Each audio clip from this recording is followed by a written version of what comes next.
방송미디어통신위원회 방송통신발전기금으로 제작합니다.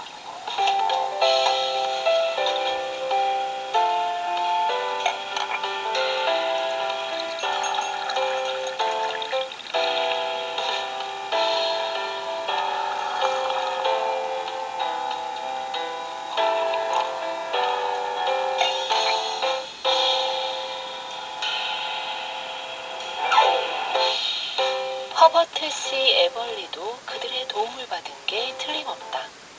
이력서에서부터 그런 냄새가 솔솔 풍긴다.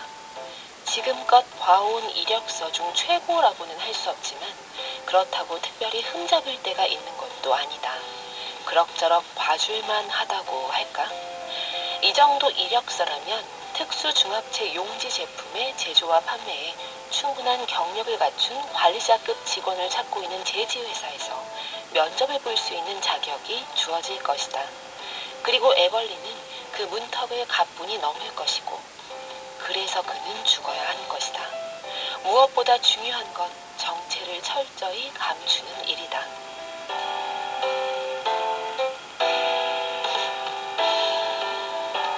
도널드 E. 웨스트레이크의 책 X의 문장으로 윤고은의 EBS 북카페 시작합니다. 윤고은의 EBS 북카페 오늘의 문을 열었습니다. 안녕하세요. 저는 카페지게 윤고은이고요. 오늘 저 곡으로 영화 어쩔 수가 없다 OST에서 샘 앤 데이브의 Hold On I'm Coming 띄워드렸습니다. 오늘 문장카펫은 오픈하우스에서 펴낸 도널드 E. 웨스트레이크의 책 소설입니다. X에서 가지고 왔습니다. 최필원 번역가가 우리말로 옮겼고요. 지금 첫 곡으로 띄워드린 이 어쩔 수가 없다 영화 속의 음악 요거 들으시면서 이게 소설 원작이라던데 생각하신 분들도 계실 수 있을 것 같고, 모르셨다면 이게 소설 원작입니다 라고 얘기를 드리고 싶어서 가지고 왔습니다. 이 X라고 하는 소설, 도널드 E. 웨스트레이크의 소설을 오래전에 이 박찬욱 감독이 보시고 영화화를 결심을 하신 거죠. 그리고 최근에 이제 이번 올해에 어쩔 수가 없다 영화가 개봉을 했는데요. 저는 이 소설 X를 얘기는 많이 들었었는데 제대로 읽은 것은 저도 올해였거든요. 얼마 전에 가을에 읽었는데 X 읽고 나서 제가 너무 반해가지고 사실 아직 영화를 못 봤어요. 근데 이제 빨리 영화를 봐야 되겠다라는 생각을 좀 하게 만든 그런 소설이기도 합니다.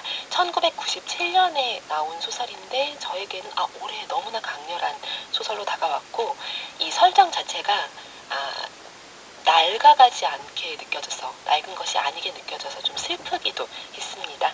이 취업 경쟁자들을 아무도 경쟁자가 좀 적었으면 좋겠다, 나보다 뛰어난 사람이 없었으면 좋겠다라는 마음을 당연히 누구나 구직자들이 할 수 있는데, 그것을 물리적으로 제거하는 방식의 스토리가 이 소설 안에는 벌어집니다. 주인공이 가짜 구인 공고를 내고 이력서를 받아가지고 거기서 나와 같은 제지업계에서 뭔가 좀 나에게 위협이 될 법한 이력을 갖춘 그 경쟁자들을 유인해서 하나 둘 제거하는 얘기.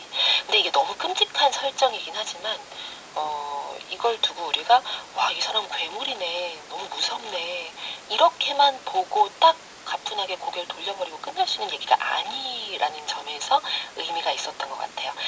이 괴물 같은 이 사람, 그러나 얼핏 보면 되게 평범해 보이거든요.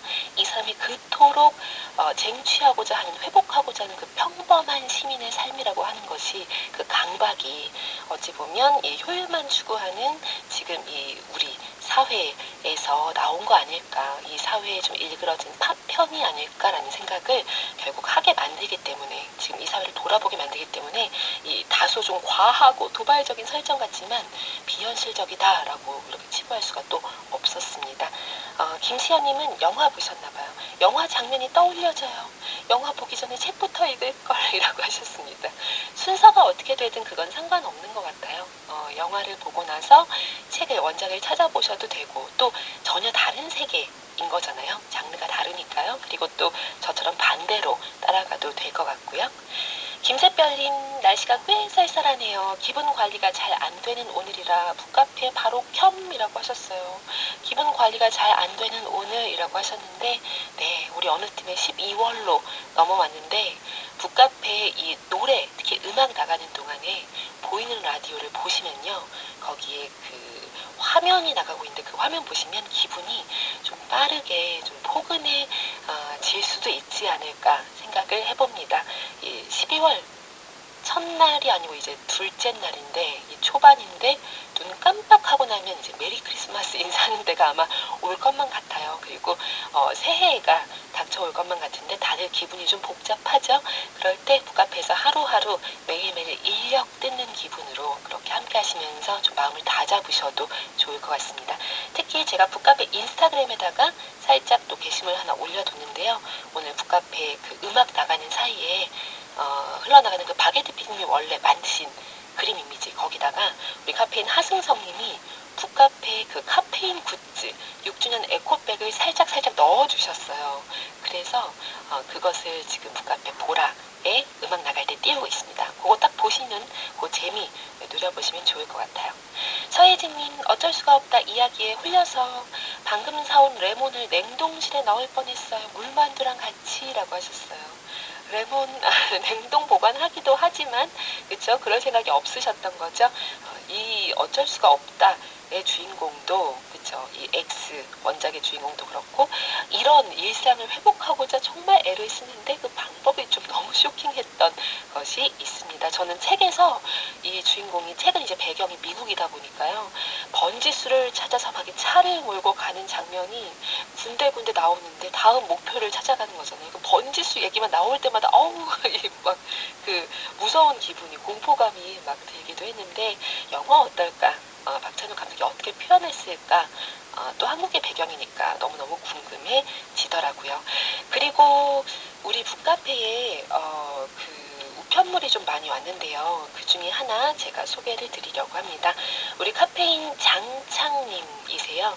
전에 북카페 특히 무리하는 시인들 오시는 그 화요일 시코너에 그 많이 쓰신 작품들 또 사진 작품도 그렇고 올려주셨던 기억이 납니다. 그런데 지금 편지 이 타이핑 하신 것 같아요. 반짝 종신 청취하시면서 북카페로 이렇게 편지를 보내주셨는데 긴데요. 조금 줄여서 읽어드리면요. AKA 산과 바다의 아버지 장창입니다 하셨어요. 이 산 아버지, 바다 아버지 하시면서 그 글 쓰셨던 거 북카페에서 또 소개한 적도 있는데 길고 긴 터널을 지나서 드디어 다시 세상 밖으로 얼굴을 내밀게 됐습니다. 라고 하시면서 칠흑 같은 어둠이 몰려왔을 때 눈은 물론이고 귀와 입마저 닫으려 했던 시절 제 귀와 영혼의 빛을 와락 몰고 온 북카페에 감사의 마음 담아 이번에 열리는 저의 개인 전시회 엽서와 또 한정판으로 판매되는 저의 소설 한 권을 보냅니다 하시면 이렇게 동봉해서 소설 맹지라고 하는 소설이 있고요. 그리고 이 지금 양평에서 내일부터 시작해서 12월 19일 금요일까지 하는 그 장창 맹지 이 사진전 요 엽서와 함께 보내주셨습니다. 요 엽서 이미지는 제가 북카페 인스타그램에도 또 올려드릴게요. 혹시 양평에 가실 수 있는 카페인 분들은 가셔서 보셔도 좋을 것 같아요. 사연이 긴데 그 중에서 일부만 읽어드리면 불의의 사고로 병상에 누워야 했습니다. 몸으로, 특히 발로 움직여야 하는 저의 작업 특성상 한동안 작업을 할 수 없다고 속단하고 퇴원 후에도 침실을 벗어나지 않았습니다. 그러다가 우연히 라디오를 통해 북카페를 들으며 책과 이야기의 세계가 나에게도 있지 않을까 하는 생각으로 무작정 연필을 들었습니다.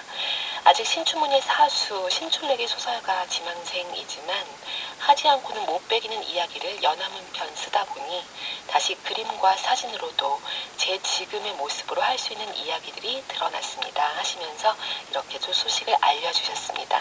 이 마음 너무너무 감사드리고요. 장창희 작가님, 또 우리 카페인님, 북카페에도 이렇게 타이핑한 다정한 편지와 함께 또 깊은 이야기 담은 이 소설집 또 사진전 소식 알려주셔서 정말 감사드리고요.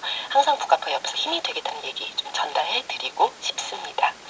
델포닉스의 음악 라라 means I love you 그리고 마빈 게이의 메리스 메리스 미까지 두 곡 듣고 가시죠. 윤고은의 EBS 북카페와 함께하고 계십니다.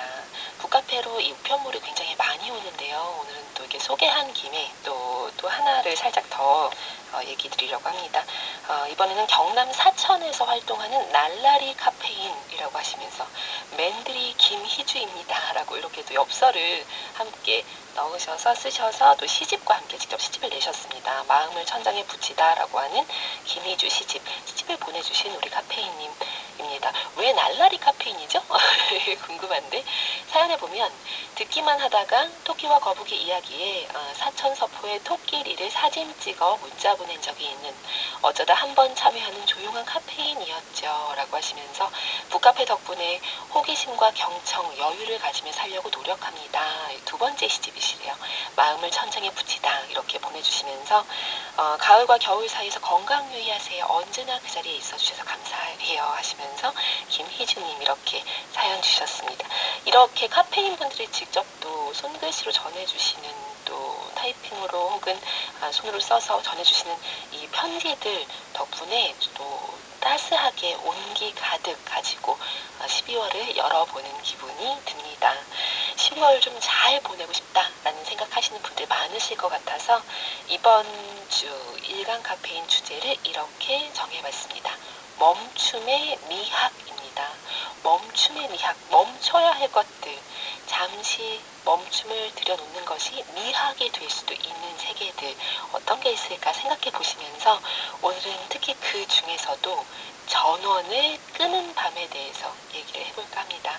무엇에 전원을 꺼야 할지 생각하시면서 오늘 낭독 들어주시죠.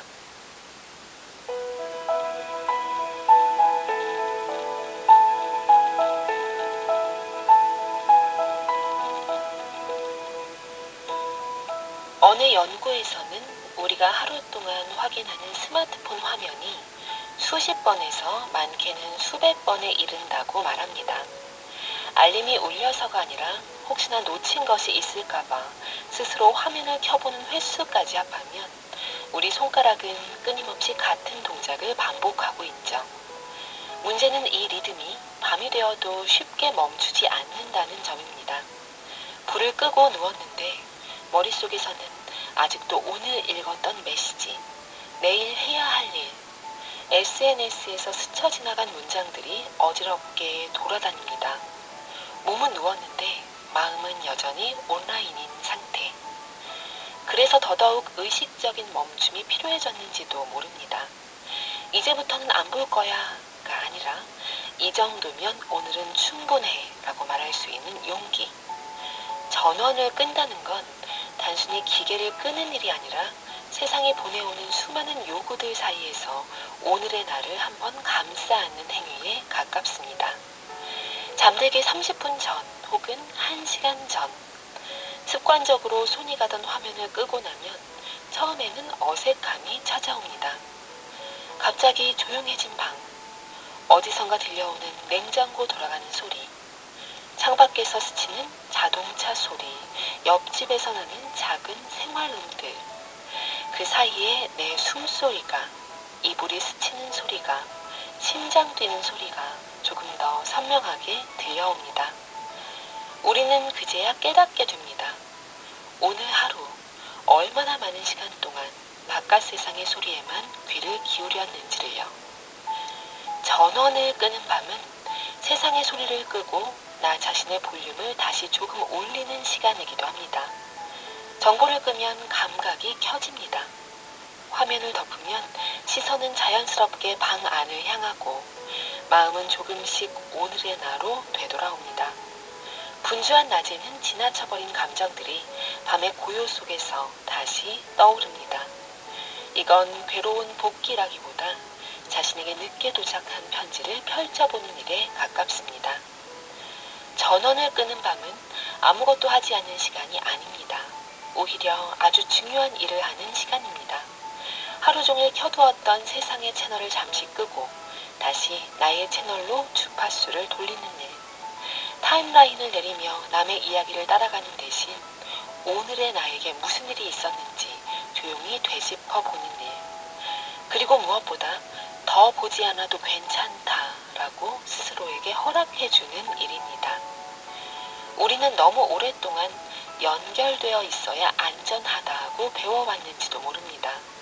답장을 바로 보내야 예의 바른 사람 같고 소식을 빨리 알아야 뒤처지지 않는 사람처럼 느껴지죠. 하지만 밤만큼은 그 연결을 잠시 끊어도 되는 시간입니다. 오히려 끊었기 때문에 다음날 다시 웃으며 연결될 수 있는 시간. 전원을 끄는 밤은 내일 버틸 힘을 충전하는 가장 오래된 방식이기도 합니다.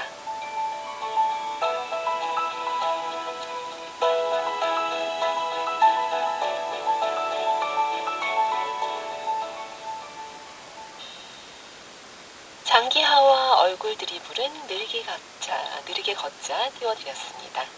오늘 멈춤의 미학이라는 주제로 이렇게 전원을 끄는 밤에 대해서 이야기 전달해봤습니다. 카페인 분들 들으시면서 어떠셨어요? 뜨끔하셨나요? 언제 내가 예를 들면 스마트폰 전원을 끄는지 한번 생각을 해보시면 좋을 것 같아요. 전원을 켜두는 때가 이제 기본값이라고 한다면 중간중간 의식적으로 배터리 나가서 이런 거 말고 의식적으로 언제 전원을 끄는가 이거 아마 사람마다 조금씩 다를 것 같은데 사연으로 많이 알려주시면 좋겠습니다. 정경희님은 밤 10시 전화기를 무음으로 해놓고 책을 읽습니다. 온전히 책에 집중할 수 있어서 좋고요. 전화기 울림에 신경을 쓰지 않아도 돼서 좋아요 라고 하셨어요.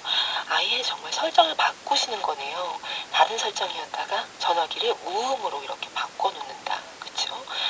진짜 이렇게 뭔가 끊어두는 그런 시도들을 하시는 분들이 은근히 많이 계시더라고요. 그렇지 않으면 의식적으로 끊지 않으면 계속 연결되어 있는 게 기본값인 세상이다 보니까 의식적으로 버튼을 딱 눌러 꺼야 하는 스위치를 딱 옮겨야 하는 그런 시대가 됐습니다.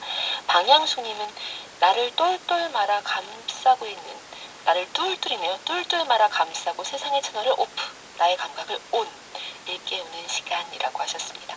요즘에 특히 북카페에서 저도 몇 차례 얘기를 드리기도 했고 서점 다니면서 많이 마주치게 되는 이야기 중에 하나가 진짜 의식적으로 우리 장재열 작가의 오프먼트도 소개를 했었는데요. 문장 카펫으로 의식적으로 끊어두는 시간, 멈춤을 들여놓는 시간 이게 좀 필요한 것 같습니다. 이게 좀 대세인 것 같아요. 이현재님, 나를 다시 한번 돌아보게 하는 글. 미디어만 보려고 태어난 게 아닌데 말이죠. 라고 하셨습니다. 그렇죠. 미디어만 보려고 태어나는 사람이 어디 있겠어요. 그런데 어쩌면 내가 더 많은 것을 할 수 있는 그런 사람인데 미디어 보는 것을 놓치면 혹시 이 사회에서 도태되나 이런 조바심을 우리가 갖고 있는 건지도 모르겠습니다. 그래서 뉴스 중독이란 말도 솔직히 있다고 하잖아요. 일부러 차단할 필요, 약간 끊어두는 시간들도 있을 필요가 있죠. 뭐 뉴스로부터도 그렇고요. 그리고 주변 지인들과의 연락에서도 그럴 수 있고 어떤 관계들도요. 진짜 중요하고 필요하면 연락이 오겠죠. 이렇게 생각을 저는 하면서 가끔 끊어두기도 합니다. 끊어둘 때 자꾸 이제 휴대폰을 보게 되기도 하잖아요. 그러니까 아예 뒤집어두고 저는 무음까지는 뭐 아니고 뒤집어두고 그리고 그냥 다른 음악을 틀죠. 그 음악 안에 그냥 갇힌다 생각하면 또 관심이 이동하게 되더라고요. 이서우님 퇴근 후 2시간은 아이들도 남편도 무조건 폰을 반납하고 대화를 많이 하고 가족과 함께하는 시간 많이 가지려고 해요 하셨습니다. 폰을 반납하고 진짜 폰 감옥 이런 것도 팔더라고요. 폰을 반납하고 대화 많이 하고 가족과 함께하는 시간 그렇죠. 누군가와 만나고 있을 때는 우리가 그 상대방이 있는 앞에서 휴대폰 막 보면서 다른 일을 하고 있으면은 이제 대화하려고 만난 사이라면은 좀 실례잖아요.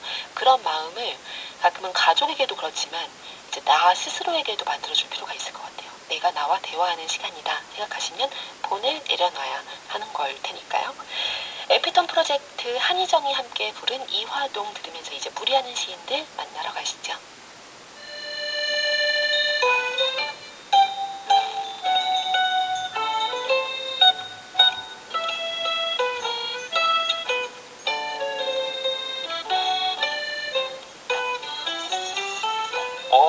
여기 뭔가 달라졌는데?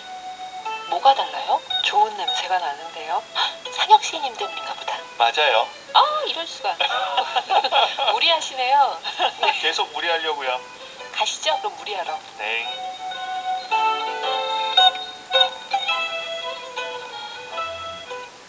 이번에 EBS 북카페 무리하는 시인들 오셨습니다. 김소연 시인, 김상혁 시인, 안녕하세요. 안녕하세요. 안녕하세요. 상혁 시인님은 무리 너무한 거 아니에요? 아니 무슨 지금 3년 연속 이렇게 상을 대한민국 모든 상을 다 받을 속셈이에요? 정말 오해가 클 수 있는 발언이라서 저의 그냥 무리예요. 오해가 클 수 있다고 하셨는데 어떤 소식인지. 네. 제가 26년이죠. 근데 발표가 이제 좀 미리 난 것이고 네. 현대문학상을 수상하게 됐습니다. 네. 축하드립니다. 와, 감사합니다. 진짜. 네, 그 소식 이렇게 보고서 너무 반가웠어요. 저도. 네. 와, 우리 또 곧 화요일이잖아. 막 이 방송에서 또 얘기해서 같이 모두 축하해야지 싶었습니다. 네. 올해 좋은 일이 좀 많은 것 같아요. 다 북카페 덕이라고 제가 생각하고 있습니다. 진짜요? 그쵸. 네네. 여기서 많은 무리를 하셨기 때문에 그럼요. 또 이것이 또 그게 또 좋은 무리로 이어져서 네. 이렇게 받을 수 있지 않았나 싶습니다. 네, 그래서 2026년 현대문학상 시 이제 수상 작품집도 나오고 하잖아요. 네네. 그걸 통해서 우리 카페인분들 또 그 작품 보실 수가 있을 겁니다. 네, 제가 이 말을 하는 동안에 중간에 문득 느꼈어요.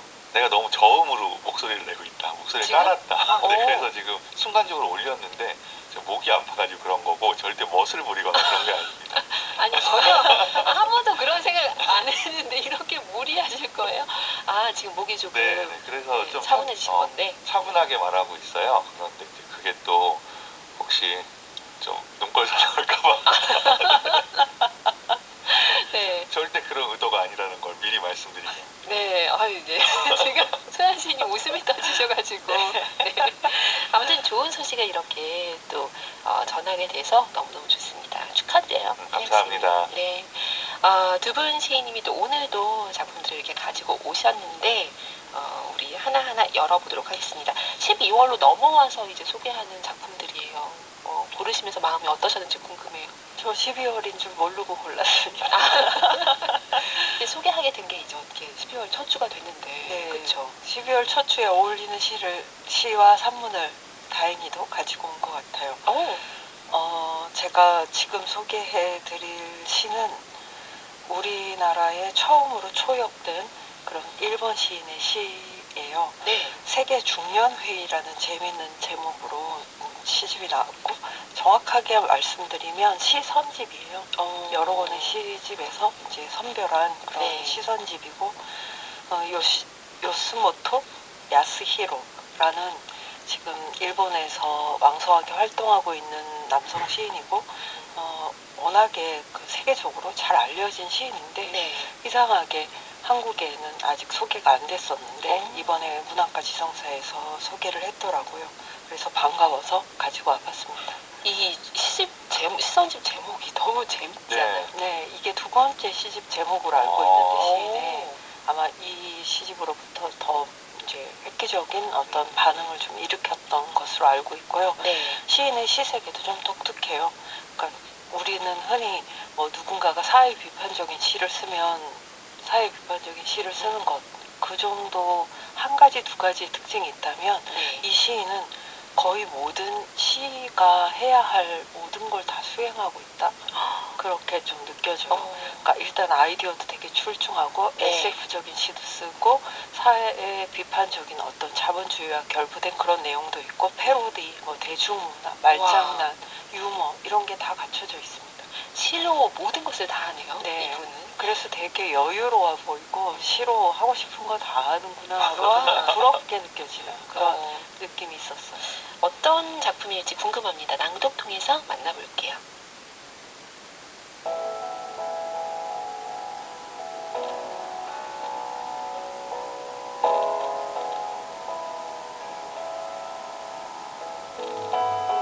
다녀오겠습니다. 요스모토 야스히로.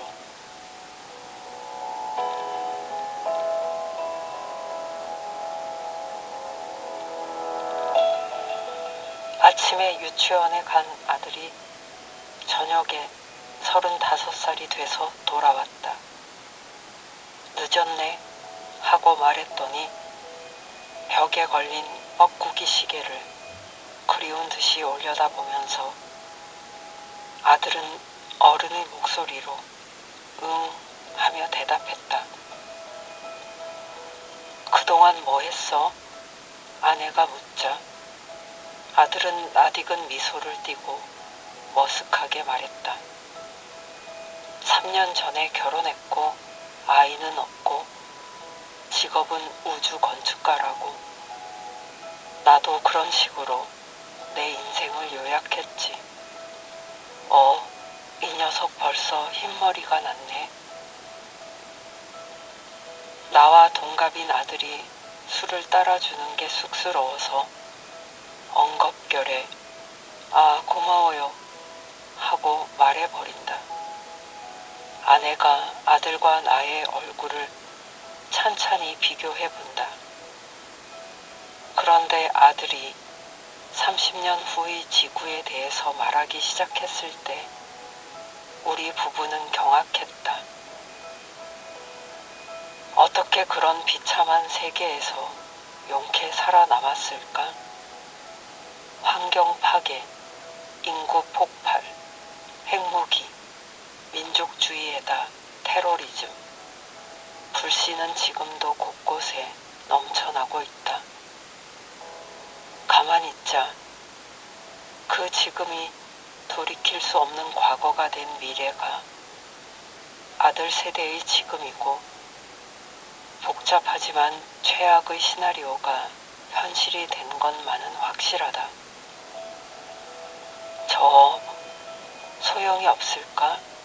이제부터 엄마 아빠가 노력해봐도. 글쎄요. 시간의 불가역성이라는 게 있으니까요. 아내는 연극의 한 장면처럼 아들의 옷소매를 잡고 여기서 같이 살자고 울면서 애원하지만 그것도 역시 섭리에 반할 것 같다. 미래는 전적으로 우리 부덕의 소치인데 아들은 묘하게 관대하다. 내가 그 세계에서 벌써 사라졌기 때문일까? 물어보고 싶기도 하지만 아무래도 상관없지. 우리는 괜찮아요. 운 좋게 추첨에 뽑히면 달에 이민 갈 수도 있어요.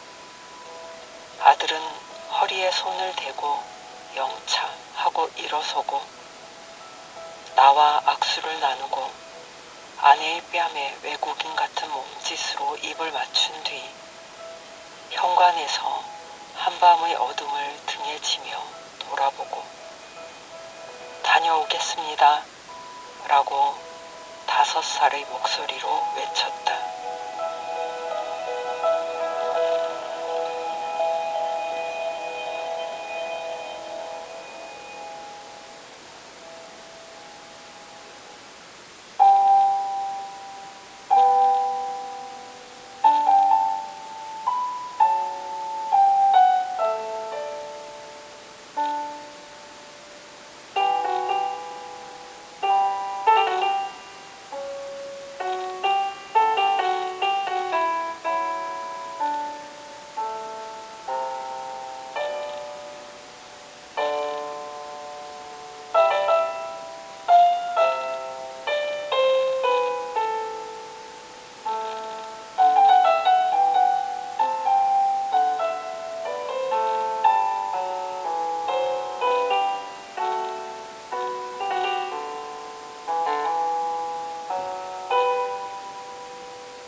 시간을 달리는 소녀 OST에서 요시다 키요시의 아리아, 골드베르크 변주곡으로부터 들려드렸습니다.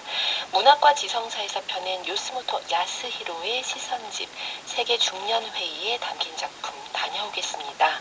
낭독으로 만나봤습니다. 요시카와 나기가 옮겼고요. 어떻게 들으셨는지 지금 근데 서혜진님은 저 또 울어요. 눈물클럽 개장 하셨고요. 정경희님은 또 이렇게 우시는 표현을 하셨고요. 장성중님, 쿵, 소연씨님 감사합니다. 쿵이라고 하셨습니다. 성준님은, 그리고 김지희님, 굉장히 독특한 발상의 시네요. 미래에서 온 아들 또는 미래를 상상해보는 장면, 이런 시간 초월하는 시 저는 처음 접하는 것 같아요. 송현지님도, 반짝 아이들에게 다음 세대들에게 너무 미안해서 눈물이 나네요 하셨습니다. 아이 이렇게 많은 카페인들이 눈물 난다고 막 하셨는데 저는 읽어주시는데 끝나자마자 음악 나갈 때 이걸 내가 썼어야 되나 이런 얘기 했잖아요. 너무 재밌다 이러면서 세상에 이렇게 감상 포인트가 다르다니 탐이 날 정도의 어떤 아이디어가 이야기였어요. 이렇게 뭔가 살아있으니까 네. 사실은 매번 우리가 듣는 이야기이기도 하잖아요. 이런 경고에 대해서는. 그쵸. 근데 그런 것들이 참 신선하고 새롭게 다가온다는 게 좀 저는 놀랍더라고요. 그리고 곳곳에 아주 재미있는 포인트가 많았어요. 맞아요. 어떠셨어요? 하영씨님? 너무 재밌었어요. 특히 물론 전체적으로는 진지한 내용도 담고 있지만 나와 동갑인 아들이 술 따라주는 게 쑥스러워서 아버지가 엉겁결에 고마워요. 그러니까요. 이 부분 너무 재밌었고 그 맞아요. 나중에 네. 그 돌아가야 하니까 아들이 근데 거기서 아내는 연극의 한 장면처럼 아들의 옷소매를 잡고 여기서 같이 살자고 울면서 애원한다. 네. 이 부분도 대단히 일부러 뭔가 연극적인 느낌이 났을 것 같아요. 정말 이렇게 하면은. 근데 이 장면도 막 너무 유머러스한 장면만은 아니지만 그래도 상당히 재밌게 표현했다라는 생각이 들었습니다. 저는 조금 더 이제 밑으로 가면 맨 마지막 연애.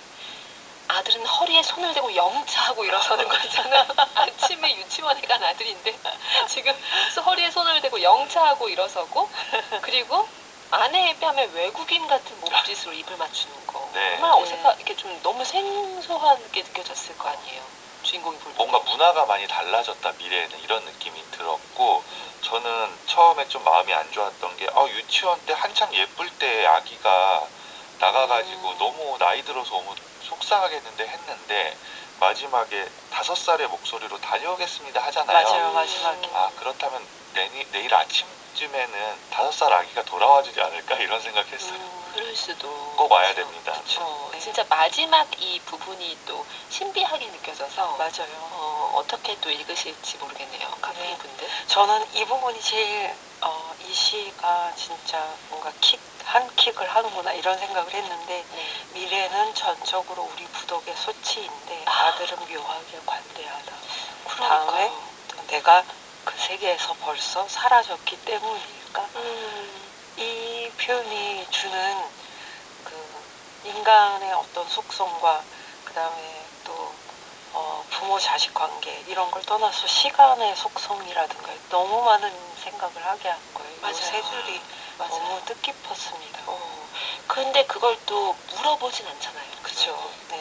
물어보고 싶긴 한데 아무래도 상관없지. 그리고 그 전에도 아내가 같이 살자 애원하는데 그것도 섭리에 반할 것 같다. 그러니까 뭔가 생각은 하지만 또 움직이진 않죠. 네, 그렇죠. 다른 분들이 이 소재가 너무 독특하다고 하셨는데 저도 그거 느꼈어요.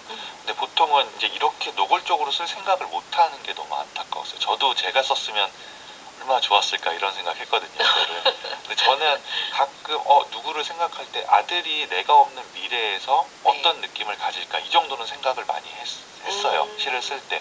근데 완전히 뻔뻔하게 아기가 돌아와가지고 어른이 돼서 나랑 같은 나이 때 술을 마시고 이런 거는 생각 못했거든요. 그래서 정말 재밌는 상상력이라는 생각이 듭니다. 그 상상력을 통해서 우리 눈길을 끌었고 또 여기서 전하는 메시지는 너무나 묵직하고요. 네. 지금 우리 카페인님들 사연을 오늘 특히 또 이제 책을 보내주시면 쓰신 책을 직접 보내주시면서 보내주신 사연들 살짝 소개를 했었는데요. 차를 타고 이동하는 시간마다 EBS 윤고은의 북카페 들으면서 잠시 복잡한 일상에서 숨을 고르곤 했습니다 하시면서 사연 주신 강연우님이 계십니다. 카페인 강연우님, 생업과 아이 돌봄 사이에서 글을 쓴다는 건 쉽지 않았지만 작가님의 목소리와 책에 대한 섬세한 얘기들 제게 매번 작은 불씨처럼 용기를 건네주었습니다. 그 덕분에 올해 마음속에 오래 담아두었던 꿈을 조금씩 현실로 옮겨 2권의 책을 출간했고 정말 특별한 한 해가 됐습니다. 감사 인사 드리고 싶습니다. 그리고 신청곡으로 오랫동안 제게 큰 울림으로 남아있는 곡 빌 에반스의 피스를 부탁드리고 싶습니다. 북카페를 통해서 다시 들을 수 있다면 더 없는 기쁨일 것 같습니다 하셨는데 오늘 특히 이렇게 책을 쓰셨고 그 책을 쓰는 과정 중에 이 우리 북카페 방송이 큰 힘이 됐다, 너무나 좋은 응원이 됐다 하시는 분들의 사연이 또 많이 와서 소개를 할 수 있었습니다. 연우님도 해내셨네요. 꿈을 현실화 하신 거 정말 축하드리고요. 지금 빌 에반스의 피스 준비, 그러니까 부탁드린다고 얘기를 하셨는데 좋아하시는 그 프로그램 통해서 이 곡 듣는 기쁨 누리시면 좋겠습니다. 이 음악 들으면서 우리는 2부로 가서 이야기 계속 이어갈게요.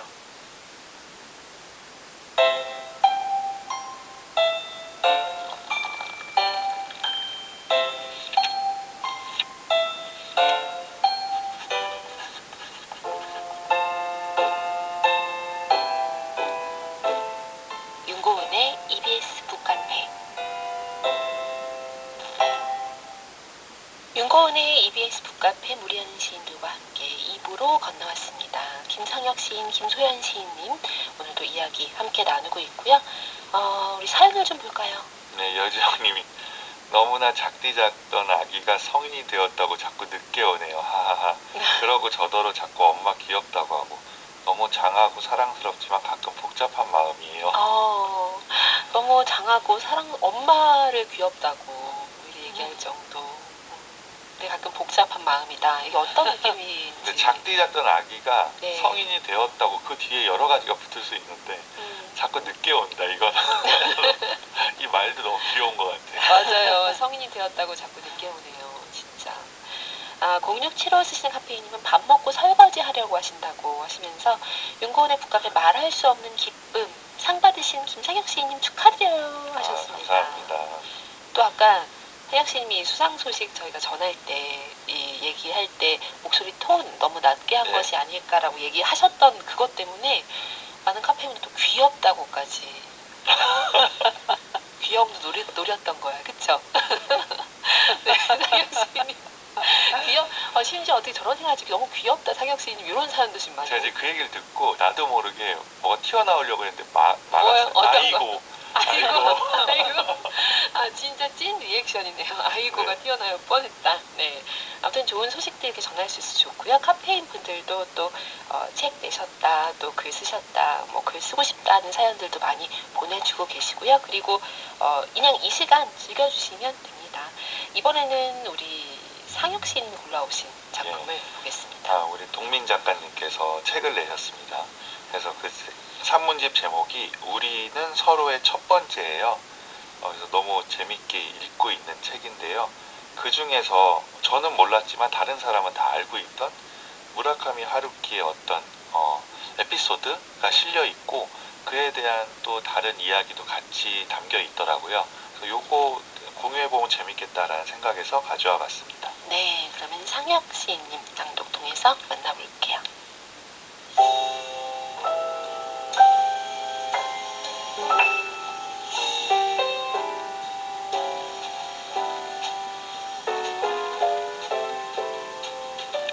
무라카미 하루키의 작가가 되기 전 이야기다. 하루키는 책 읽기를 좋아했을 뿐 책을 쓰는 사람이 될 수 있으리란 것은 상상의 영역에서도 하지 않았다. 그저 되는 대로 살고 좋아하는 재즈를 실컷 듣고 맥주나 위스키를 즐길 수 있는 삶을 소원할 뿐이었다.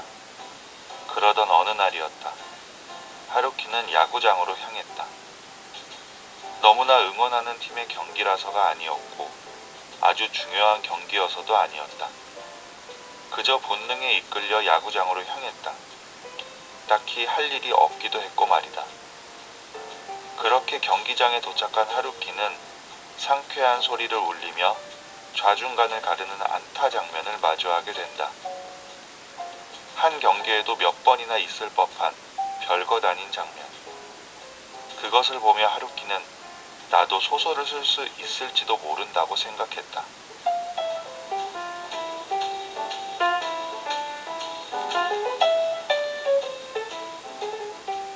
하루하루는 성실하게 살고 싶고 인생 전체는 되는 대로 살고 싶다. 이동진 작가는 밤은 책이다에 언젠가 인터뷰 중 자신이 했던 이 말을 남겼다. 그러면서 삶에는 분명한 한계가 있고 일에는 명백한 시한이 있기 때문에 주어진 하루하루 최선을 다하되 내가 전력을 기울여 오던 일이 어느 순간 벽에 부딪히게 되면 미련 없이 손에서 놓아버리는 것도 나쁘지 않은 태도일 수 있다고 덧붙였다. 무라카미 하루키의 재즈 플레이리스트에서 네킨 콜이 부른 Sometimes I'm Happy 들려드렸습니다. 멜라이트에서 펴낸 최동민 작가 에세이 우리는 서로의 첫 번째 중에 한 부분 이렇게 낭독 통해서 만나셨고요. 예, 무라카미 하루키가 작가가 된 일화에 대한 얘기였는데 지금 하루키 책 좋아하는 애장하는 책 목록을 많은 카페인들 막 공개하시기도 하고요. 네, 이 부분 골라 오셨는데 어떻게 와닿았어요?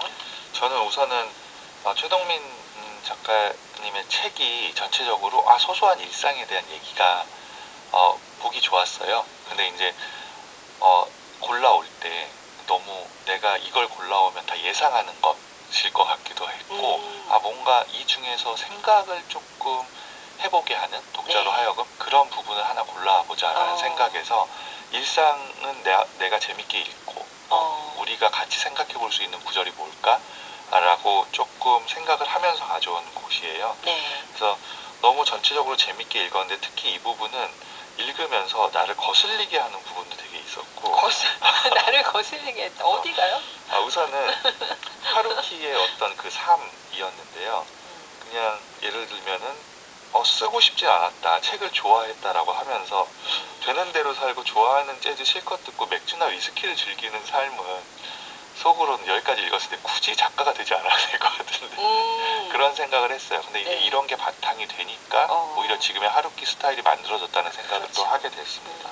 맞아요. 그리고 정말 또 동의하면서 읽었던 부분은 안타 소리 듣고 뭔가를 해야겠다라고 결심하는 거. 그러니까 너무나 사소한 걸 보고 나서 이게 계기가 돼서 뭔가를 포기하거나 뭔가를 시작하게 되는 거. 이런 일이 저도 꽤 있었기 때문에 너무 동감을 하면서 읽었고 그 뒤에 이동진 작가가 밤은 책이다라는 것에서 쓴 것인데 네. 하루하루는 성실하게 살고 싶고 인생 전체는 되는 대로 살고 싶다. 이 부분이 어떻게 보면 이걸 읽으면서 내 삶의 어떤 태도를 문장으로 요약하면 이게 되겠구나라는 생각도 했습니다. 공감하신 부분이 많네요. 네. 그렇죠? 그 계기라고 하는 것에 대해서 그러니까요. 그러니까 이렇게 가서 그냥 특별한 이유도 없이 야구장에 가서 안타 치는 모습을 보고 전혀 생각하지 않았던, 여기서는 상상의 영역에서도 생각하지 않았던 것이라고 말하는데 나도 글쓰기를 해보겠다라고 결심을 하게 되는 장면이잖아요.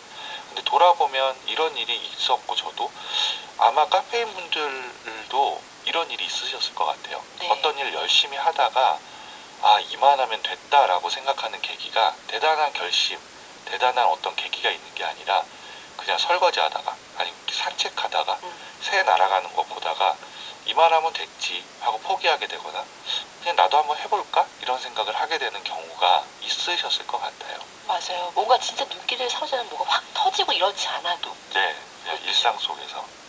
소연 씨님은요?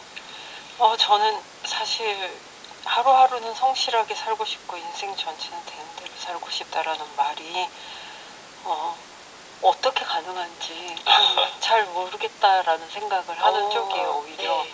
그러니까 이를테면은 인생 전체의 그 되는 대로 할 때 이 되는 대로를 제가 다르게 생각하나 봐요.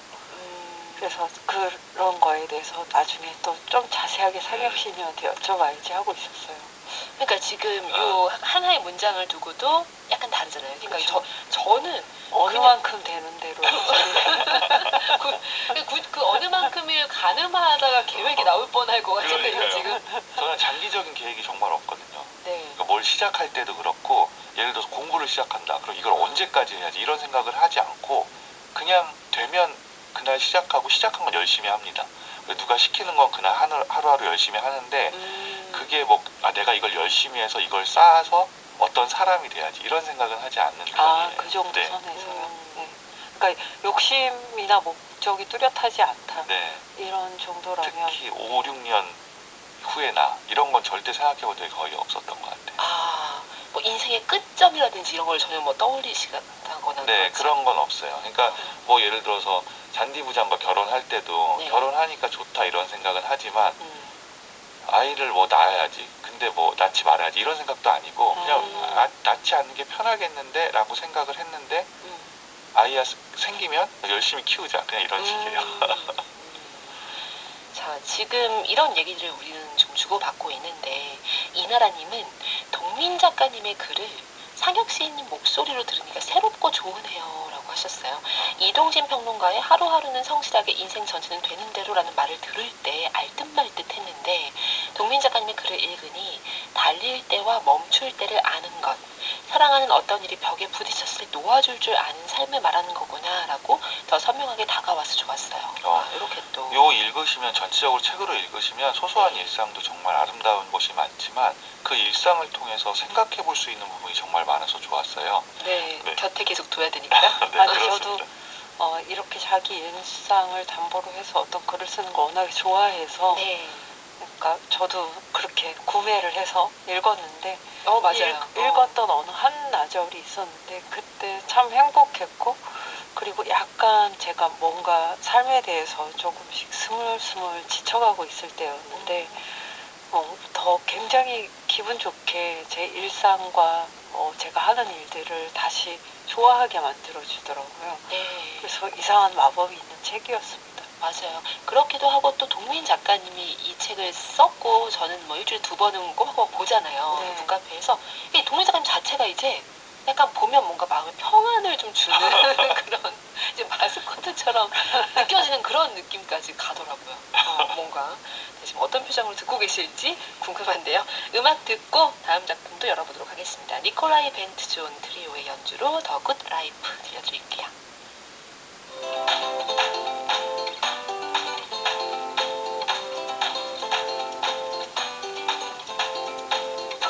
울트라 오랑주리 봉봉 미라클 샤인 로코코 행복을 부르는 주문 윤고은의 EBS 북카페.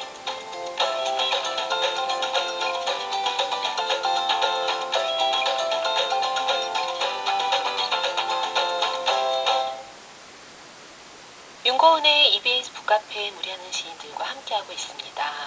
역시 또 하나 느낀 게 있어요. 이 성실한 게 좋긴 좋은데 근데 확실히 이야기거리의 소재로 담기에는 이 되는 대로 쪽이 이제 하루하루 성실하게 인생 전체 되는 대로 여기서 왜냐면 우리가 음악 들으면서 건너오면서 계속 성실하게 어디까지가 성실일까를 논하진 않잖아요. 네네. 근데 어디까지 되는 대로가 어떤 모습일까 각양각색의 되는 대로에 대해서 막 이제 수다를 떨면서 넘어왔단 말이에요.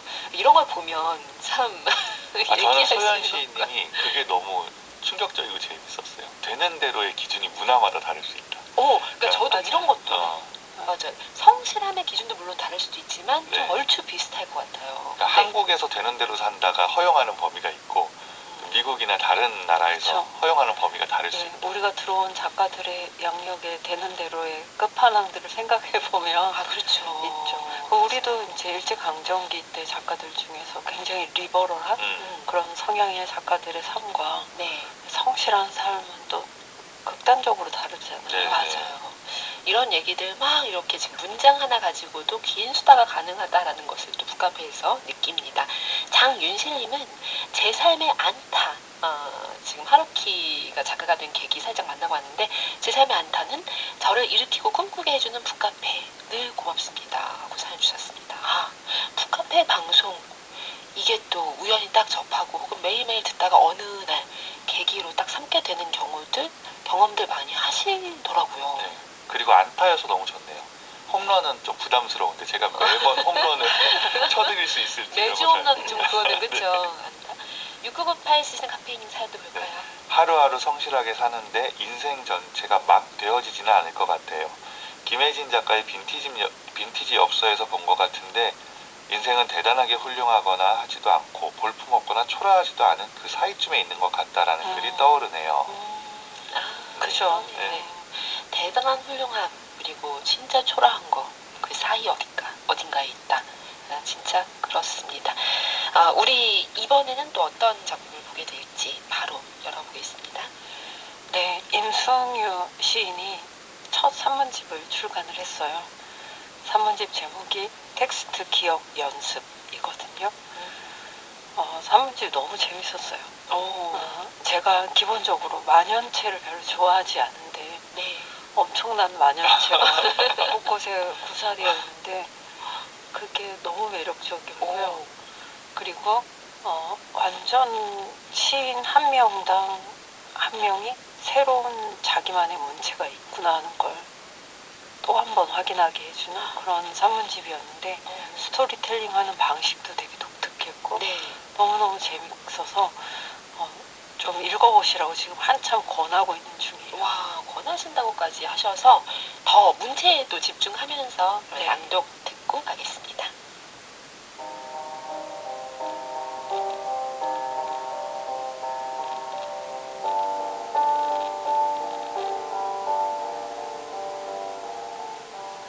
너를 그만 만나기로 했을 때 무서웠던 건 너를 잃는 것이었는데 지금은 또 다른 생각이 든다. 정말 두려웠던 건 나를 잃는 게 아니었을까 하는 너를 만나는 동안 발굴해낸 나를 더 이상은 대면하지 못할 것이라는 두려움. 나한테 딱 맞는 나. 막 웃으며 어서 오라고 손짓하는 나.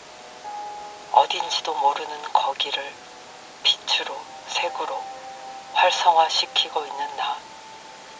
어디에서 시작해 어디로 가는 길인지도 모르면서 뒷걸음으로 활약하는 나. 그렇게 많이 걸어도 더 걷고 싶어 계속 걷고 있는 나.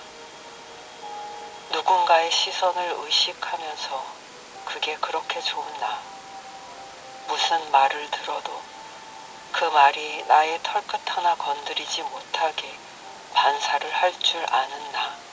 빛나는 나. 그런데 뭔가 좀 이상하다. 내가 열거한 나는 너를 만나는 동안의 나였던 걸까? 아니면 꿈속에서 대면한 나인 걸까? 나는 어떻게 끝날지 궁금해하며 이 글을 시작했고 이제 거의 끝나간다. 그리고 내가 잊었던 장면 하나를 떠올린다. 잠깐 화장실에 다녀오겠다고 한 네가 오지 않아서 찾아갔다가 전화기 너머를 향해 웃고 있는 너를 발견하고는 너무 놀라 도망치듯 자리로 돌아왔던 기억. 너도 웃을 수 있고 그게 내가 아닌 다른 사람을 향할 수도 있다는 사실을 알게 된 어느 날에 대한 기억. 그 기억으로 인해 꿈속에서 웃고 있는 나를 만나게 된 건지도 모르겠다. 누구든 웃을 수 있고 어디서든 웃을 수 있다는 이해에 다다르느라 그 많은 장소에 나를 두고 왔고 두고 온 나를 어떻게 해야 할지 몰라서 어려웠다는 것. 그러니까 역설적으로 나를 두고 왔기 때문에 한 번도 나를 생각하지 않을 수 없었고 결국은 나한테 딱 맞는 나를 찾아낸 것일 수도 있다. 어느 날 거울을 보다가 납득할 수 없는 나를 보게 되더라도 어디서든 웃고 있는 내가 있다는 사실을 잊지 않으려고 말이다.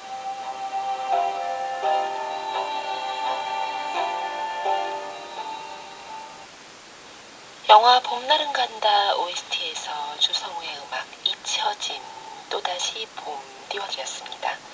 아침달에서 펴낸 임승유 시인의 산문집 텍스트 기억 연습에 담긴 글 이렇게 만나봤고요. 들으시면서 박준희님, 북카페 덕분에 새롭게 알게 되는 책들이 생기고 읽고 싶은 책들이 많아지니 춥다고 웅크리고 있던 제 마음 움직입니다. 덕분에 설레는 겨울날입니다. 라고 하셨고요. 김민정님은 거울 속에 납득할 수 없는 나는 어디서든 웃고 있다. 요거 보시면서 딱 지금의 저라고 하셨습니다. 또 8405 쓰신 카페인도 듣고 나니 만연체라는 느낌이 전혀 없는 소설 같은 시네요. 글이네요. 나를 발굴하거나 활성화시킨다거나 활약하고 반사한다는 단어들이 생소하면서도 익숙한 느낌입니다. 꿈속에서 대면한 내가 진짜 나였으면. 진짜 이 글 속으로 들어가신 카페인들 많이 네, 보입니다. 비슷한 결의 기억이 있으시면 또 자기 버전으로 기억 연습을 하시면 좋겠다는 생각이 드네요. 그렇죠. 또 얘기를 해주셨기 때문에 문장에 더 이렇게 집중해서 들었는데 약간 저는 끝까지 다 읽어서 완성해낸 어떤 안무 같다는 생각도 좀 들었어요. 그쵸. 이 동작 하나하나 흐름, 그리고 이게 너의 웃음, 너가 웃는다가 이제 끝에 가면 또 나의 웃음으로 이렇게 글이 전개가 되잖아요. 연결되는 것도 좀 재미나게 다가왔고요. 네, 이게 사실은 되게 짧은 글이지만 이 생각을 이렇게 완성하기까지에 걸린 시인의 시간을 생각하면 뭐 몇 년 이상이었을 것 같은 그 결이 묻어 있는 게 저는 너무 놀라웠고, 역시 좋은 시인은 특별한 경험을 해서가 아니고 좀 특별한 시선을 찬찬히 갖고 있어서 가능하다, 그런 생각이 들더라고요. 이 비슷한 경험은 누가 안 해봤겠어요. 다들 해봤는데 이것들을 찬찬히 독대하고 이걸 엮어갖고 글을 쓰고 있고, 이 글들이 또 자기 자신을 너무나 사랑하는 쪽으로 흘러가는 거예요. 네. 그것도 좀 감동적이었어요. 어떠셨어요? 저는 우선은 이 책 자체가 대단히 좀 새롭고 좋았는데, 저도 읽고 있는 책인데요. 정말 우리가 어떤 뭐 시론을 쓰거나 산문집을 쓰거나 할 때 100% 몰입하는 게 약간 작가 자신에게도 쑥스러운 일이기도 하거든요. 그래서 자꾸 객관적인 위치로 자기를 놓거나 아니면 네. 유머를 넣거나 그럴 때가 있어요. 근데 전적으로 정말 몰입해서 쓴 산문집 같다라는 생각이 들어서 같이 독자도 흠뻑 빠져서 읽을 수 있는 책 아닌가, 그런 생각을 우선은 했고요. 그리고 정말로 사소한 것에서 뭔가를 찾아내는 그 능력이 돋보이는 게, 이런 경험은 정말 누구나 다 있잖아요. 네. 그런데 이걸 보면서 느껴지는 게, 첫 문장부터 너를 그만 만나기로 했을 때 무서웠던 건 너를 잃는 것이었는데 지금은 또 다른 생각, 즉 나를 잃는 게 더 두려웠던 게 아닐까, 요 문장부터 당연히 우리가 언젠가 한 번쯤은 떠올려 봤을 것 같은데, 이런 서두를 잡고 여기에 대해서 깊이 탐구하는 글을 쓰기라는 건 쉽지 않을 것 같아요. 오히려 조금 생각해본 생각이기 때문에 나에게도 흔한 생각일 수도 있는데, 이걸 가지고 이렇게 깊이를 파고 들어가고 이 끝까지 이어간다는 게, 그래서 새로운 약간 지경을 여는 느낌도 들거든요. 그쵸. 너무 감동이 있는 글이었습니다. 그리고 이 글에서 제가 이 부분이 읽어드렸을 때 좀 많이 가 닿을 것 같아서 이 부분을 골라오긴 했는데, 네. 글 한 챕터가 흐름이 이런 내용만 있지는 않아요. 그러니까 글의 흐름이 글쓰기 얘기를 하다, 시쓰기 얘기를 하다, 독서에 관한 이야기를 하다가 일상 얘기를 하다가 그냥 자연스럽게 구렁이 담 넘어가듯이 이 집 저 집 구렁이처럼 드나드는 그 느낌들이 좀 되게 매력적이었고요. 그리고 특히 이 산문집에 이런 식의 어떤 관계성이나 나 자신을 들여다보는 그런 글들도 굉장히 많지만 시쓰기 그 자체에 대한 내용이 굉장히 많았거든요. 그래서 산문집을 다 읽고 나서 내가 임승유 시인의 시를 이유 없이 매력적으로 느껴왔는데 그 이유를 좀 발견한 것 같다, 그런 생각이 들더라고요.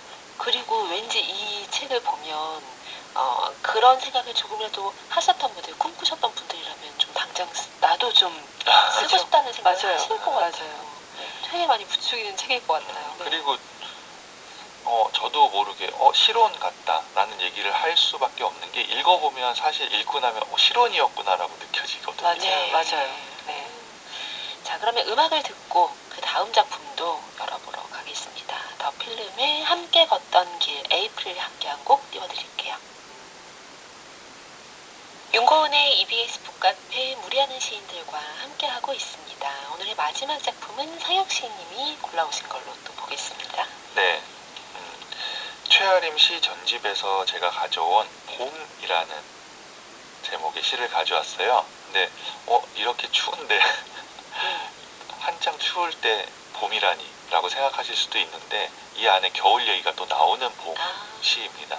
그래서 계절에도 맞고 재밌는 부분도 있어서 같이 좀 감상해보고 싶습니다. 좋습니다. 그럼 낭독 통해서 만나볼게요.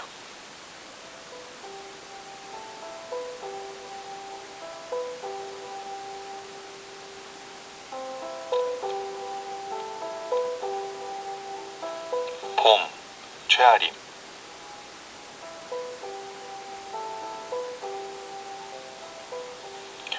영하 20도를 오르내리는 날 아침. 하도 추워서 갑자기 큰 소리로 하느님 정말 이러시깁니까? 외쳤더니 순식간에 꽁꽁 얼어붙은 공기 조각들이 부서져 큰 소리로 울었다. 밤엔 눈이 내리고 강 얼음이 깨지고 버들개지들이 보얗게 움터 올랐다. 나는 다시 왜 이렇게 봄이 빨리 오지? 라고 이번에는 지난번 일들이 조금 마음이 쓰여서 외치고 싶었으나 봄이 부서질까봐 조심조심 숨을 죽이고 마루를 건너 유리문을 열고 속삭였다. 아무도 모르게 작은 소리로 봄이 왔구나, 봄이 왔구나 라고.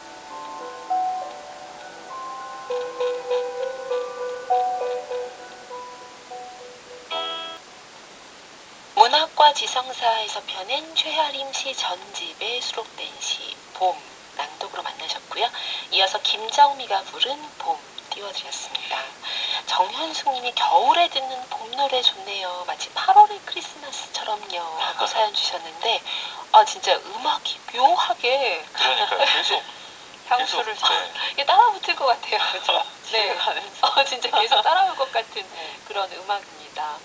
카페인들이 지금 봄, 겨울의 초임에서 봄 음악을 듣는 것도 좋고 라고 하셨는데 이 시 덕분이에요. 시에서도 참 묘한 그 정서가 느껴져서 매력적인데 네. 이 시는 광화문 글판에 올라가 있는 시들을 모아놓은 시선집 같은 것이 있어요. 네. 그거를 이렇게 들춰보다가 그게 봄, 여름, 가을, 겨울로 나뉘어 있거든요. 근데 봄시에서 이걸 찾고 나서 대단히 느낌은 왜 첫 줄에 겨울 나왔는데 왜 봄시에 들어가 있지 하는 이제 궁금하면서 끝까지 읽었고 네. 이 설정이 너무 재밌어서 또 가져오기까지 하게 됐는데요. 처음에 설정이 이제 이런 것이죠. 시가 생각하는 어떤 상황은 영하 20도를 오르내리니까 너무 추워가지고 네.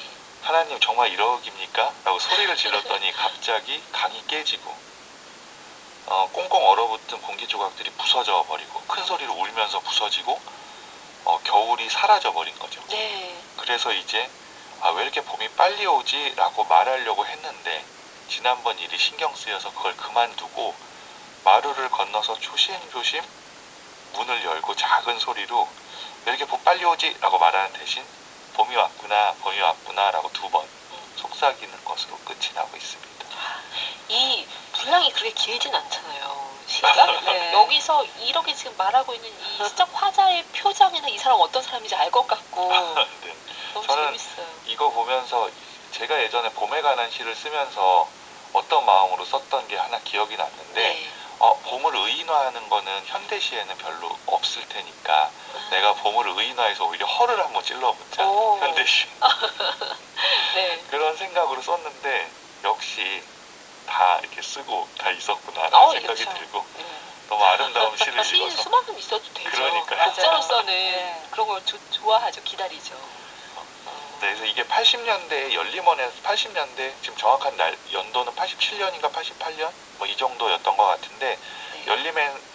열림원에서 펴낸 시집에 들어있던 시예요. 그러니까 꽤 된 시죠. 근데 이제 이 시나 최아림 시인의 더 시세계를 보시려면 이제는 전집이 나왔으니까 보시면 편하게 펼쳐보실 수 있을 것 같습니다. 네. 이런 경험 하신 적 있어요? 두 분? 이 비슷한 느낌? 저는 정말로 신비한 경험이 한 번 있었는데 어느 날 차를 타고 가다가 나 이 노래 듣고 싶은데 했는데 나온 경험. 그 제목을 정확하게 말했는데 그게 바로 다음에 그러니까 몇 초 후에 흘러나오는 경험. 그래서 그 DJ분이 오늘 어떤 일로 이걸 켜드리겠습니다 하는데 너무 소름 끼쳤던 경험이 있어요. 진짜 뭐지? 그런 경험들. 우리 북카페에도 가끔 그런 사연을 보내주시는 분들이 계시거든요. 이 머릿속에 계속 맴돌았는데 오늘 북카페에서 바로 그게 나왔다. 저는 얘기만 들었고 사연으로 전해 들은 적은 있는데 제가 실제로 겪은 적은 없었어요. 차 안에서 그때 너무 우울했는데 비도 네. 오고 그래서 그 홈 땡땡땡 큰 대형 마트 가던 길이었던 것도 기억나는데 그때 그 음악이 나와서 그날 하루 종일 즐거웠던 기억도 있습니다. 와, 소연 씨님은요? 저는 비슷한 경험이라기보다 늘 한겨울에 창 밖을 보면 봄이 저 만치에서 숨어서 아직 올 때가 아니다라거나 겨울의 위용 때문에 못 네. 오고 멈춰있는 그런 느낌이 들 때가 있어요. 창문 네. 밖을 보면. 그러면은 손을 뻗으면 이제 닿는 거라면 이렇게 확 끌어당기고 싶다 그런 마음이 들 때도 있고 봄에게 손을 뻗어서 이거 잡고 와 이렇게 예, 해주고 그렇게 싶은 해서 거? 그래서 뭔가 좀만 더 용기 내고 힘내서 빨리빨리 와 막 이렇게 하고 싶을 때 그런 순간들은 되게 많았던 것 같아요. 와, 그렇게 생각하신 것도 너무 그러니까요. 사랑스러워. 보통 근데 이제 저도 봄을 훨씬 좋아하거든요. 그래서 겨울보다요? 겨울보다 특히 여름은 더 좋아한다고 요즘 계속 말하고 있고 네. 근데 겨울을 지금 깨버리고 봄이 빨리 왔다 이 상황을 이 시인의 마음으로 생각해 보면은 전적으로 기뻐할 수도 있을 것 같은데 우리는 솔직히 서현심도 그렇지만은 좀 봄 끌어당기고 싶잖아요. 너무 추울 때. 그런데도 이제 겨울이 깨진 것에 대해서 미안한 마음을 가진다는 것도 좀 신기했어요. 그리고 그걸 표현이 너무 재밌어요. 지난번 일들이 조금 마음이 쓰여서. 그러니까 지난번 일이라고 하는 게 지금 하느님에게 지금 네. 불평을 얘기해서 네. 그 이제 반영해 주신 그 일인 거잖아요. 그렇죠. 이게 지금 너무 일상적인 톤으로 얘기하는데 사실 말도 안 되는 연결이잖아요. 그렇죠. 설마 진짜로 그래서 그렇게 됐을까 싶을 정도인데. 근데 고은 작가님이 또 그렇게 딱 찝어주시니까 다시 생각해 보니까 많이 네. 마음이 쓰인 건 아니고 겨울이 조금. 간 게 좋긴 좋았나 봐요. 화자도. 그쵸. 조금 마음이 네. 쓰인다. 그러네요. 조금 내내도 마음이 쓰인 아니고 거죠. 조금 저는 마음이 쓰여서. 여기서 봄이 부서질까봐라고 표현하는 게 가장 좀 놀라웠다고 해야 되나요? 이 시를 듬뿍 사랑하게 좀 만드는 그런 구간이었어요. 사실 봄이 부서질 리는 없을 텐데 흩어지면 흩어질까? 그렇죠. 근데 어쨌든 봄이 부서질까봐 뭐 이렇게 하면서 숨죽이고 속삭이고 작은 소리로 여기까지 흐름이 너무 아름다웠습니다. 맞아요. 그리고 저는 이 시를 겨울이 싫어할 것 같아요. 너무 편애하는 게 느껴진다니까. 봄에 대해서. 저는 그런 부서질까 막 이렇게. 저는 그렇죠. 어떤 생각도 들었냐면 시를 읽으면서 특히 우리가 광화문 글판에 올라가는 시 같은 경우에는 생각보다 이제 그걸 읽다 보니까 대단히 긴 시에 아주 일부를 잘라서 올리기도 하더라고요.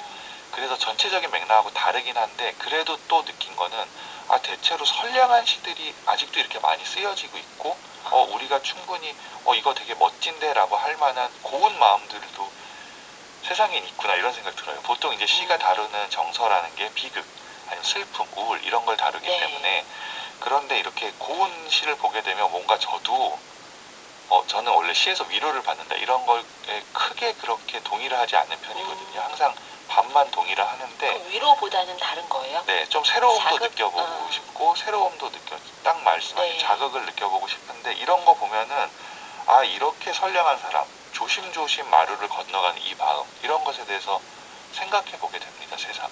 그쵸. 계속 뒤를 이어가고 싶기도 해요. 궁금하기도 하고. 여름한테는 뭐라고 하려나? 가을은?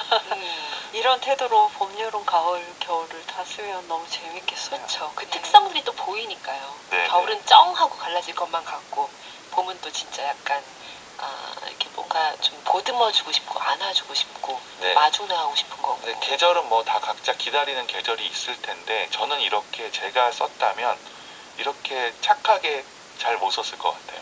제가 썼던 시도 봄하고 싸우는 시여가지고 사람마다 네, 느낌이 다 다르니까 너무 다른 것 같습니다. 맞아요. 그래도 오늘 이 시로 맺은 말을 하게 돼서 너무 또 좋은 게 오늘 또 오프닝은 그 도널드 웨스트레이크의 그 네, X여서 그래서 그는 죽어야 하는 것이다 뭐 이렇게 시작했단 말이에요. 근데 지금 봄이 부서질까 봄이 왔구나 하면서 끝나게 돼서 네. 너무너무 마음이 편안합니다. 저는 뭐가 좋았냐면 봄 시인데 겨울인 거, 어, 겨울 이미지가 더 그러니까요. 선명한 거 이런 거 가져올 수 있어서 너무 좋았습니다. 연결된 거죠. 네. 오늘 두 분과 함께한 시간 너무너무 행복했고요. 다음 주도 또 좋은 작품들 가지고 오시길 기다리고 있을게요. 감사합니다. 감사합니다. 감사합니다. 윤고은의 EBS 북카페 이제 마무리할 시간입니다. 북카페 오늘 끝곡으로는 니나 시몬의 I Wish I Knew How It Would Feel to Be Free 준비했습니다. 이 곡 들으시면서 북카페 마무리할 거고요.